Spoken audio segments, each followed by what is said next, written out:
All right, everybody. My name is Jordan Hawthorne. I am joined by the marvelous and wonderful Jack H. Day. And welcome in to Load the Box. I feel like I've said welcome in for like 3 years now, and I almost forgot to do it. It's the off season, which immediately makes me think of a J. Cole album. It's also Jack H. Day's birthday today. So before I start rambling and this turns into a 2 hour show where I just talk about like J. Cole albums, I'm gonna pass it over to the birthday boy because what a birthday present, kind of. You get to talk about the Vikings schedule this year, and we've each picked out a couple games we want to talk about. We're not gonna pick game by game and take too long because it's your birthday. You got stuff to do. So, how's your week been? Or your couple weeks been? And then we can jump right in. It's been good. There's finally, I don't want to say necessarily newsworthy stuff, but there's actual football practices going on instead of NFL just blowing up everyone's social media feeds about the release of the schedule, which I'm going to be a little bit go back and forth on that because I'm not huge on that. I had some people reach out to me and they're like, hey, are you excited for the schedule release? I think it's just way too much of a build-up. We already know who the Vikings were going to play. Obviously, we'll get to this in a little bit. There are some cool games, but there's a lot more stuff, and I know you agree with this too. Like the draft is a lot more entertaining. Getting in a training camp, there's just a lot more going on than figuring out what order the Vikings are going to play the teams that they already know that they're going to play. So that's not the biggest thing, but seeing the players out at OTAs this week has been cool. They had mini camp. The Vikings were out at the Twins game. Kevin O'Connell threw the first pitch. I think that was last Saturday now. So it's cool seeing the rookies kind of get accustomed to Minnesota at a Twins game, a winning ball club at the time, or currently, knock on wood, I shouldn't say that probably, but winning ball club at the time, and they're currently not at the time of when he threw out the first pitch, but it's good seeing the videos, seeing Zadarius Smith and Daniil Hunter doing some pass rushing stuff, healthy. That's a great sign. I know there's still some players that are getting eased into things. Andrew Booth hasn't been full go. Irv Smith Jr. still easing into things, but a lot of things to be excited for moving throughout the summer for the Vikings, and looking forward to getting to that point when we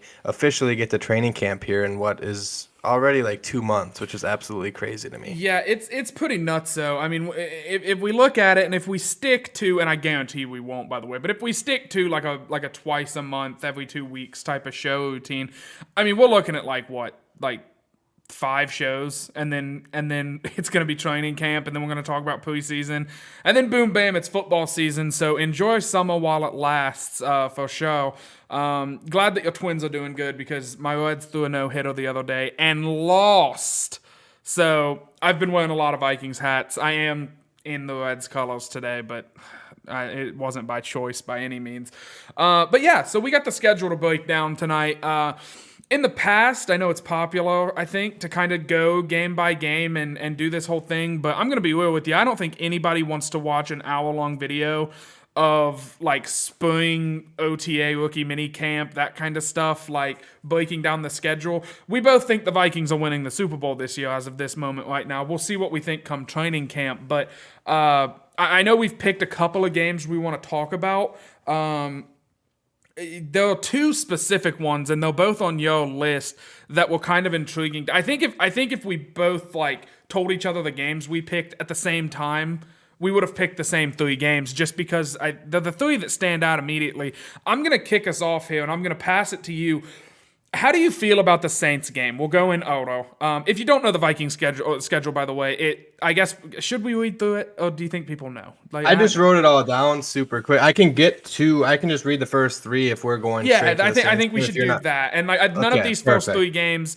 And you know what? Actually, I will. I'll start with the Eagles game. So we play Green Bay, and then we play Philadelphia, and I am intrigued about that game. Nakobe Dean, insane draft value that the Eagles got, swiping him up in, was it the third or the fourth round that they I got think him? third. I think it was the third. We're gonna get to see. This is kind of this is like mine and Jack's season of going through quarterbacks that we liked and having to face off against them, because we're gonna play against Jalen Hurts, who is a guy that me and Jack, I think, will favorable on, if you could say that. So seeing Jalen Hurts, seeing this Eagles team that I thought was going to be at the bottom of the barrel, picking top of the draft last season, who ended up with new head coach Nick Sirianni making the playoffs blew my mind. Just absolutely, I was very impressed with this team and what they did, and I think they got a lot better throughout the offseason.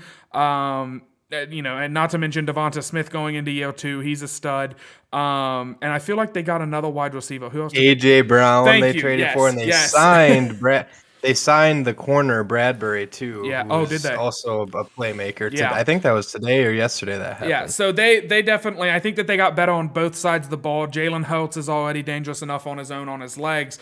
I think that Eagles game is going to be, I feel like a lot of people, when they pencil through the schedule, are just going dub over the Eagles. Not so fast. We're not doing predictions, but like not so fast on the Eagles. I think that they're going to be a pretty good team. It wouldn't be shocked if they won the East this year. But moving on from there, I'll let you pick up from there because I know your game's coming up pretty quick. Yeah, after that, it's Detroit at home. And I will say this, the Vikings on this schedule, they play, and I've been very adamant about this on the show, they play my 3 most hated teams in the NFL, with it being Philly and the game we're going to talk about, the Saints, and then they have the Packers twice, obviously. But yeah, it's always fun seeing the schedules come out. And it's like, hey, what away games look interesting to go to? And the fact that it's in Philly automatically X through that because I will not step foot in that stadium. But next step, I probably wouldn't step foot in the Superdome down in New Orleans either. Not necessarily because of hearing about the fans and stuff, just because I fully despise the New Orleans Saints. And we don't need to go into an hour-long show about me bashing the Saints because that's usually what happens when we get into that. But instead of an away game in New Orleans, they get to go to London, which is always cool. I think that's a cool thing for fans that have the money to go overseas and watch the Vikings play in London. I think it's like an 8:30 a.m. game here, or 9:30 for you. But that's the first one that I had kind of circled on the schedule because it's interesting as well that the Vikings chose not to have the bye after that because it is so early on in the year that the Vikings aren't going to have a bye, which is kind of the standard if teams travel to London. I'm fine with it because a week 5 bye with an 18-week season just seems like a little bit aggressive. I think it got bumped down to like week 7 or something. Yeah. So have a couple more games after that. But the Saints, they're interesting to me because you don't fully know what they have at the quarterback position. I think you can assume it's going to be Jameis Winston starting, but I don't know if he's looked at as a long-term answer there. And then they have playmakers all over the field. They're getting Michael Thomas back. They draft Chris Olave. They sign Jarvis Landry. And they have Alvin Kamara, one of the top 5, top 6 running backs in the league. It's going to be a test for this Vikings defense and Ed Donatello's defense, and everything's so new. So I'm just interested to see how the Vikings get to this point in the schedule. If they have a winning record, if they're mediocre, if they have a bad 0-3 start, anything could happen. You could tell me any of those scenarios play out, and I wouldn't be surprised because there's so much unknown going into the season. But that was the first one that I had circled because it's going to London. The Vikings, their fan base, they get to know if the Vikings win or lose prior to the 12 p.m. kickoffs, which I think is kind of nice. You can go in your fantasy matchups kind of stress-free, just knowing what happened that Sunday already. So that was the one that I thought would be interesting. I did look up prices for flights, and they were a little bit on the steep side. So I was like, yeah, probably not going to London this year for this one, but it'll still be a fun one to watch. Absolutely. I think last time they were in London, they played the Cleveland Browns. They did beat the Browns, and that was the year that the Browns did not win a game. And I believe the Browns were up at halftime. And it was the Case Keenum year, and I remember watching it with Chris Paxitas of LTB Browns, and he was very talkative in the first half, and then the Vikings came back and put them in their place. And that was the Thielen game where he did the soccer stuff. That was that game, and I left his house with a couple minutes to go in the game because he wasn't too happy. We didn't talk a lot in the second half, but moving on now, we go. By the way, we played home against Green Bay, and then in Philly, and then home against the Lions, London for the Saints, and then we are back in Minnesota in US Bank Stadium to take on the Chicago Bears. Pretty interesting that the Vikings, right out the gates, 5 weeks into the season, they have played half of their division. They could, in theory, guarantee themselves going 500 in division because they have all of their home games against their division rivals in the first 5 weeks of the season. So hopefully we can jump out, surprise them, because your division record obviously really matters whenever it comes time for playoff seeding.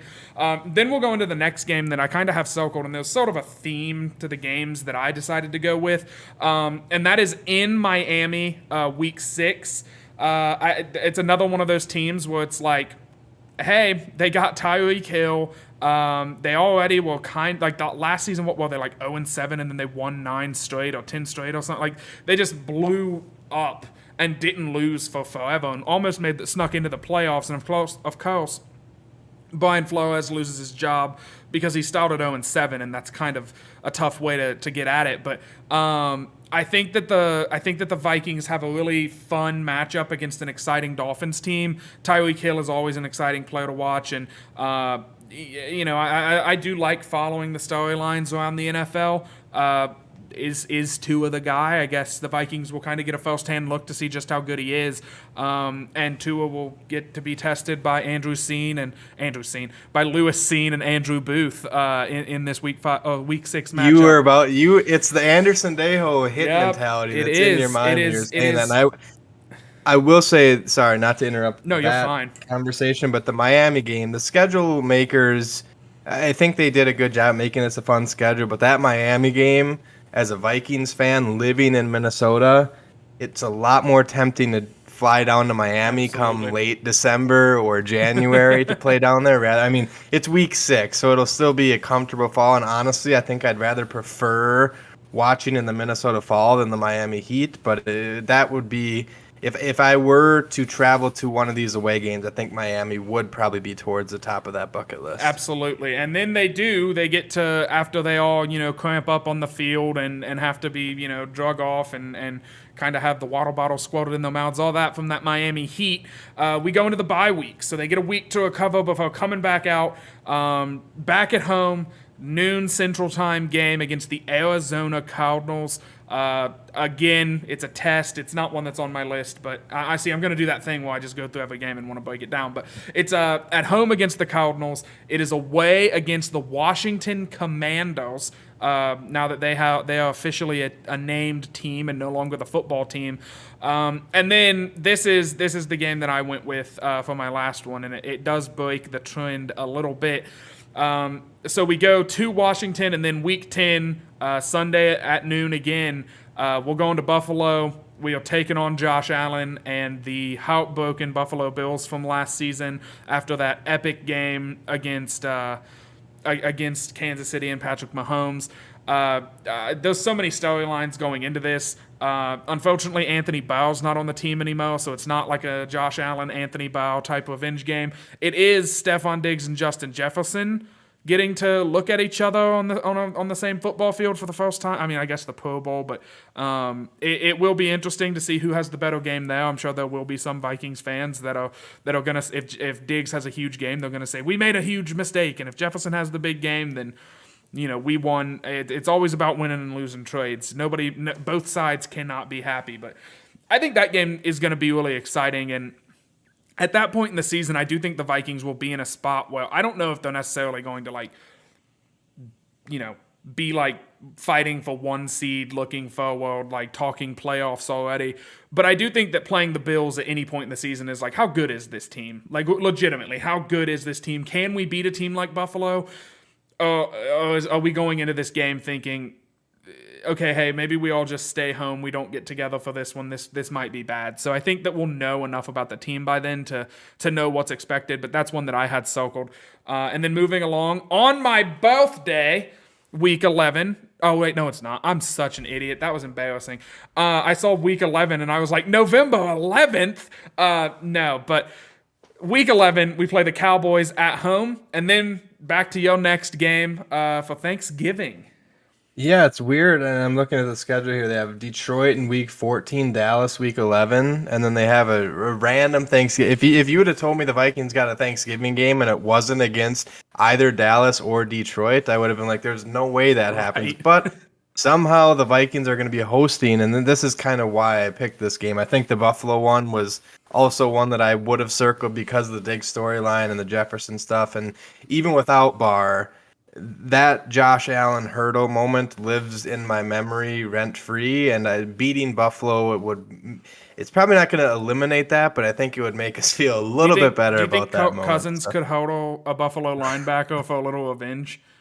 then it would be wiped clean from my brain. If Kirk Cousins is able to do that in that game, I think that would finally kind of put that to bed. But yeah, the Thanksgiving game, I feel like we're talking about all of the games, and this is probably normal because it's the different teams that we only see every other 4 years. But it's been all of the AFC East games that we're talking about. And I Yeah. think that's interesting. But the Thanksgiving game, it's a night primetime game against the New England Patriots, who I have not witnessed the Vikings beat in my lifetime because Tom Brady has not lost to the Minnesota Vikings. And I think this is a winnable game for the Vikings at home. I don't think that Mac Jones is necessarily going to come in here and tear the Vikings apart. I know they're a good coach football team, but I mean, it's Thanksgiving night at home. I think this is the one that I immediately circled, other than the one I'm going to talk about right after this. But I was like, I have to go to this game because it's not very often that it's never happened. It's the first time the Vikings have hosted a home Thanksgiving game, and all I want to see is Justin Jefferson have 3 catches for 100 and whatever, I think 163 yards and three Yeah, something touchdowns, like that. whatever that insane Randy Moss stat line is. I need to see that at home for Thanksgiving night. And then moving on from that Week 12 matchup, another AFC East team comes to town, and this is one that probably the majority of Vikings fans aren't going to have circled, but it touches load the box a little bit closer to home with Zach Wilson coming to town, and this is another game that I circled and said, no way am I missing this. I'm going to have to. I mean, there's a legitimate chance that the next time the Vikings play the Jets, and I don't think this is going to be the case because you and I both have faith in Zach Wilson, but there is a chance that Zach Wilson isn't the quarterback of the Jets the next time that they play each other. And I need to see him play live just because we were able to get the chance to bring him on the show. And on top of that, the Jets have a chance to be one of the most improved teams. I think I have some faith in what Salah's going to do out there. And their draft was absolutely insane because they had Jermaine Johnson, a top 10 talent, fall into their laps in the 20s. They get Garrett Wilson and Sauce Gardner. I was forgetting their first pick that they made. So that's insane to me. They come back up in the second round. They get Breece Hall. They're loading up around Zach Wilson with a ton of weapons. They got Tyler Conklin. There's another tight end who they brought in whose name is escaping me. His name's not escaping me. I just do not remember who it was. They're loading up that offense. I know that they brought in 2. I can't remember who the other one was, but Tyler Conklin was one of them. So there will be a mini storyline there. But it's going to be a fun game. I think this is one that a lot of Vikings fans have chalked up as a W. I saw a lot of people bashing the Jets on social media saying they're not going to win any games.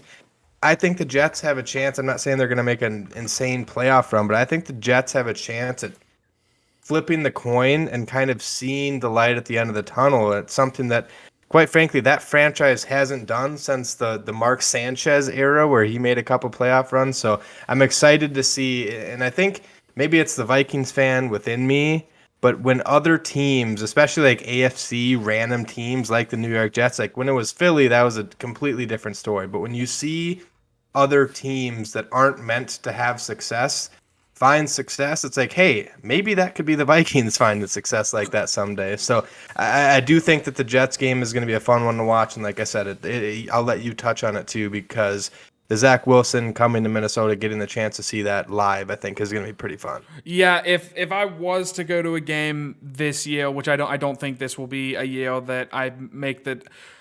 See, I realized as you were talking, and after I had my birthday mishap, we do play on my anniversary this year, my wedding anniversary. We play Buffalo on the day I got married, so not thrilled about that, but because I don't like our odds in that game.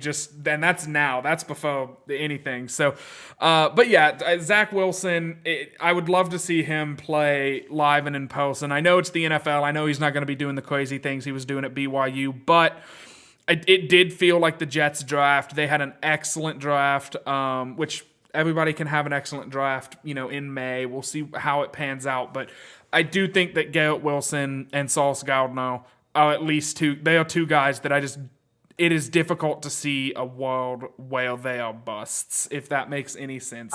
I'm the same with Jermaine Johnson too. Yeah, I Jermaine don't see Johnson's a Jermaine stud. Johnson being a bust either. I mean, not that he'll be a bust. He's more of a guy that he's going to come in probably pissed off with a chip on his shoulder because he wasn't Absolutely. supposed to get drafted there. But But I think that's a very intriguing game. I'm sure that you're gonna Snapchat me the morning of, and it'll be you approaching the stadium, and I'll probably send you back a pretty stone middle finger. And I hope to get a couple Snapchats of Zach Wilson. If he does throw a couple touchdowns on us in this game, which wouldn't be shocked about, it would be pretty cool. But we were definitely huge Zach Wilson fans. I remember us both banging the table pretty hard about him whenever he was coming out. And like you said, friend of the show, Zach Wilson. Never forget. But then moving on down the schedule, actually, let's take our bye week here really quick to give a quick shout out to Unified Athletic Wear, sponsor of the show.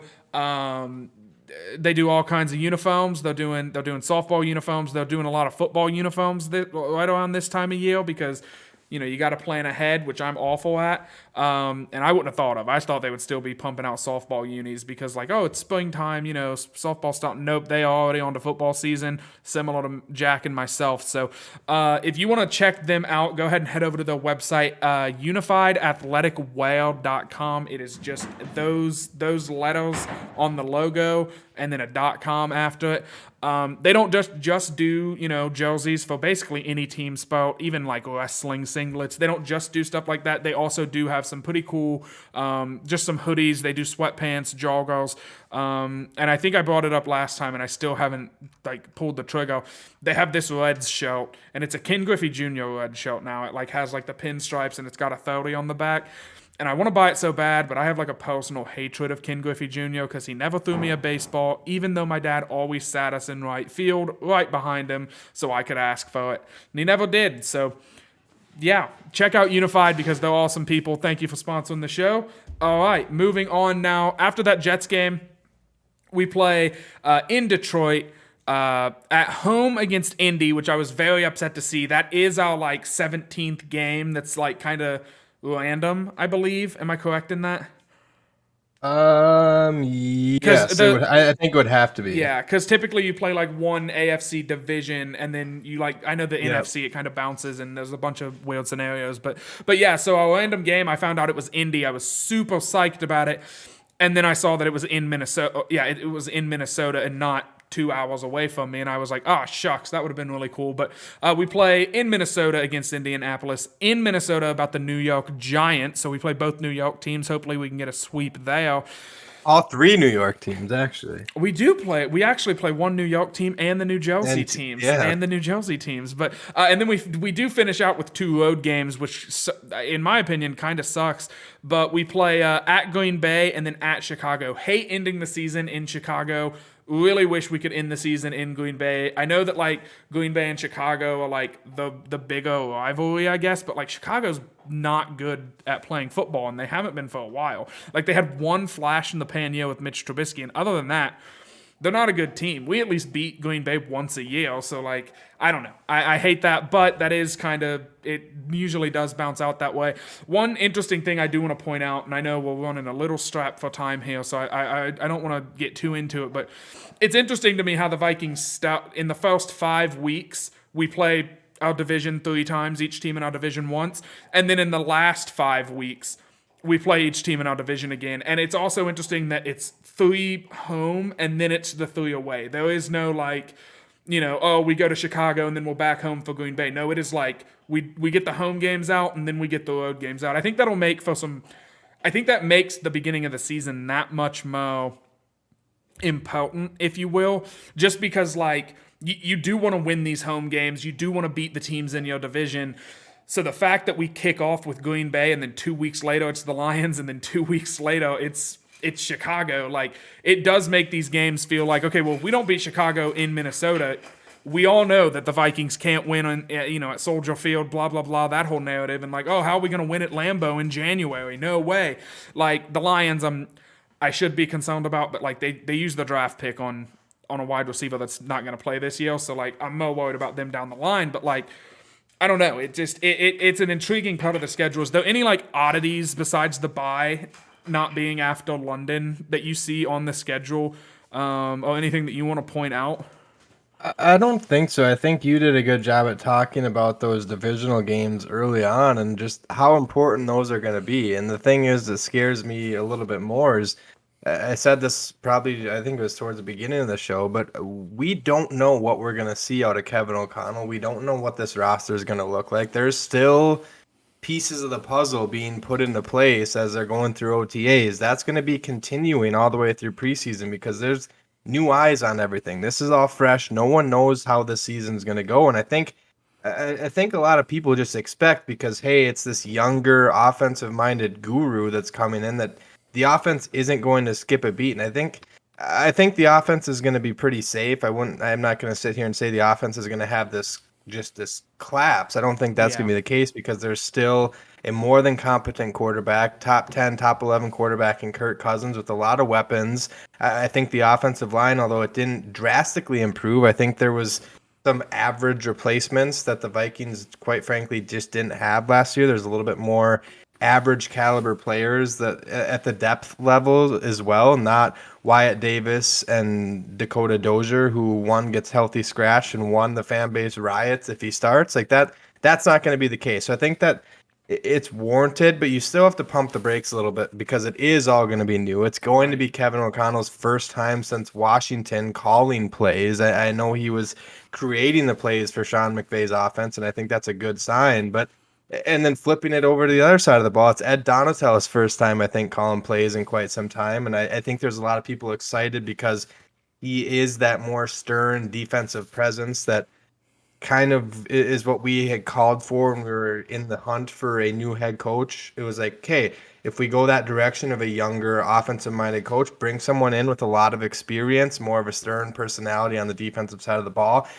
That's all new too. It's a new scheme. They're going to be doing a lot more 3-4 stuff. I know that there was some Daniil Hunter mentioned this in his press conference yesterday. There was some 3-4 stuff last year as well that kind of was thrown into it, but that's going to be the base package now moving forward. So it's fair to be worried about both sides of the ball. And right off the bat, you're playing 3 important games within your division and throughout the first 5 weeks. So it's worrisome a little bit. I think this Vikings team has a lot of talent on paper, but as Vikings fans know, that could mean talent on paper leading to a 7-win season. It could mean talent on paper leading to a 12 or 13-win season. And I don't know if you're expecting or if that's what you want to do as a full like prediction of score, because I don't really necessarily have that quite yet. But I would kind of. I mean, I think that like throwing a number out there because like me and Chris from Load the Box Browns were talking the other night, and I mean like don't get me wrong, I've went through this schedule like 3 times, and I've went through and been like, this is probably a win, this is probably a loss, and I've tried to do it realistically. I've tried to do it worst case scenario, that type of stuff. I do want to mention one thing. I like that you said that Kevin O'Connell hasn't called plays since Washington because like I think the offense is talented enough that it's gonna be okay. But if we want to take it to the next level and we want to be what the Rams offense was last year, if we want Justin Jefferson to break Megatron's record and do all this crazy stuff, it comes down to play calling in key situations. That also is how you win games offensively. And that's the part that worries me about him is not, is he going to have creativity? Yeah, obviously. He's in the McVay system. It's been shown to work. Can he call the plays in the McVay system? Because McVay can, but it's yet to be seen if that can. But looking at this schedule, and I know we'll really press for time, I would probably I think this is 10 wins. I think 10 wins is where my heart is at. As a conservative, I think we can do it. I think the offense will be frisky. I think what's really important is in the first 5 weeks of the season, it's 3 division games. It's also 2 games against probable wild card opponents. Like if Dallas wins their division, Philly's going to be fighting for the wild card, and I'm assuming the Bucs are winning their division, so the Saints are going to be fighting for the wild card. All of those games are so important. I wish that we could flip the front half and back halves of these schedules. Agreed. Because it would make it to where because I do think around week 8, week 9, Arizona, Washington, we're going to see this offense start to pick up. It's going to start clicking. O'Connell's going to get into a groove. He's going to get back into the swing of calling plays, doing everything. And I think we see the offense start to take off. We also have kind of a lackluster second half of the schedule, so it'll make it a little easier for the offense to take off. But I would say like 10 wins. Again, I know we're pressed for time. It is your birthday. So, once again, happy birthday. We do have a comment in the chat from Jeff Hawthorne. Happy birthday, Jack. And we start 5-0. That's the birthday present. I'm gonna shut up for the rest of the night. I'll see everybody in 2 weeks. Jack, the floor is yours to give a slight record prediction. Not gonna hold you to it. Not gonna make fun of you. And then also, give your sign off.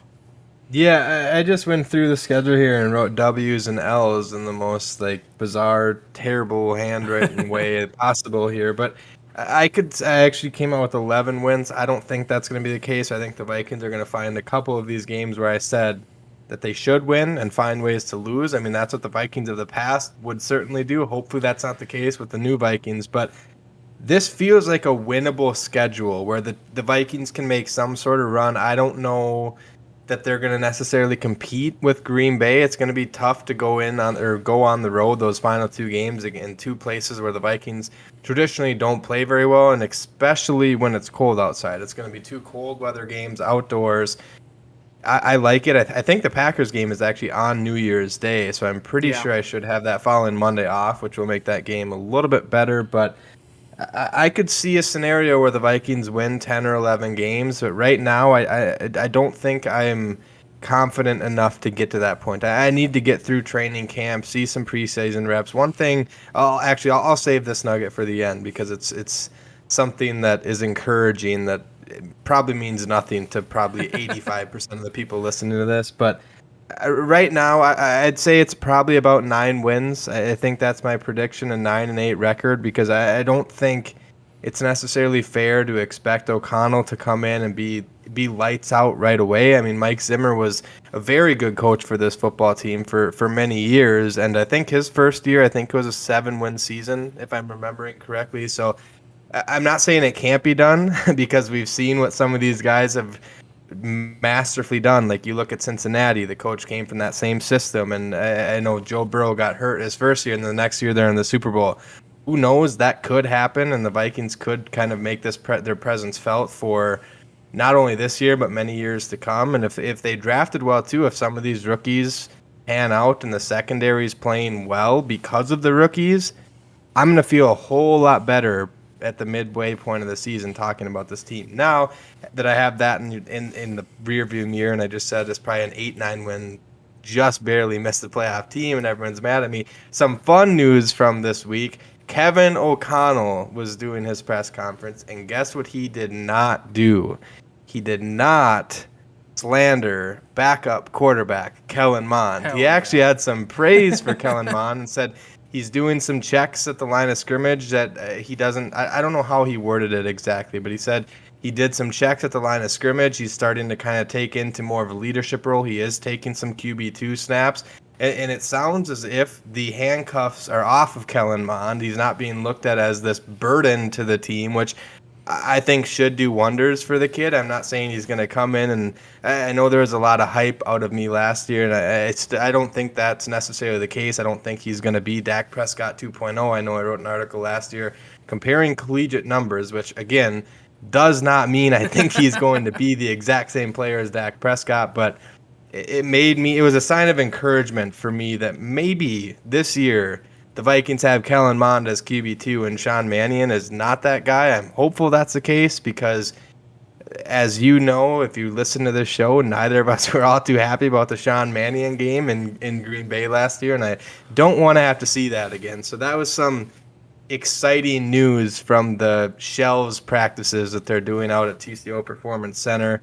Other than that, there's not a whole lot necessarily right now to be jacked up about. I think the other thing is Zadarius Smith and Danielle Hunter are healthy, and we know what that means for this defense. If those two stay healthy, it's going to do wonders on all 3 phases of the defense. It's going to make the secondary a lot better because quarterbacks aren't going to have as long to throw, and I think that's been a kind of 1A, 1B problem for this team for the last 2 years. It's been lack of depth at the pass rushing positions affecting an already weak and depleted secondary, and those two don't match well together. So if one or the other can kind of take a step this year, which I think you have to say that is going to happen if those two stay healthy at the pass rushing position, that's something worth being excited about, I think, because this team throughout my life, throughout our parents' lives, where it's been the Purple People Eaters, it's been Everson Griffin, Jared Allen's, Brian Robinson's, it's been pass rush. That is what has kind of made the wheels spin for this team in the past, and it's going to have to be that way moving forward. And I think that's going to be the case in 2022. But having said that, we will see you again in a couple weeks. Make sure you're following the show on Twitter at LTB Vikings, and most importantly, Skol as always.